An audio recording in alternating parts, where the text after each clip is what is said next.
پاکستان مرکزی مسلم لیگ لاہور کا بجلی کے بلوں میں بے تحاشا اضافے اور غیر اعلانیہ ٹیکسز کے خلاف احتجاج مظاہرہ، بلوں میں کمی کا مطالبہ کیا گیا ہے۔ مزید جانیں گے نمائندہ نیوز چراغ لوٹ سے۔ جی چراغ۔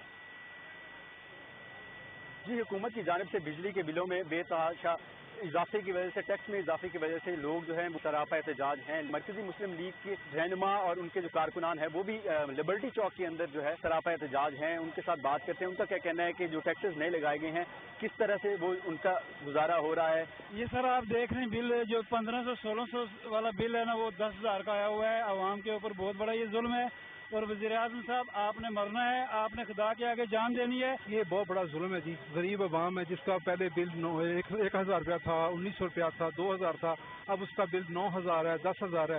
سفید پوش آدمی ویسے ہی مارا جا رہا ہے۔ لیکن جو اس بلوں کی مد میں یا جو مہنگائی کے ظلم کی وجہ سے بندہ پاکستان کے اندر مرے گا نا، اس کا جو ہوگا نا سزا وہ حکمران کو ملے گی۔ حکمران والی ہوتے ہیں نا، تو جب یہ کوئی بھی ظلم ہوگا اور اس کی مد میں کوئی بندہ جان سے جاتا ہے یا خودکشی کرتا ہے، اس کا مجرم وقت کا حکمران ہوتا ہے۔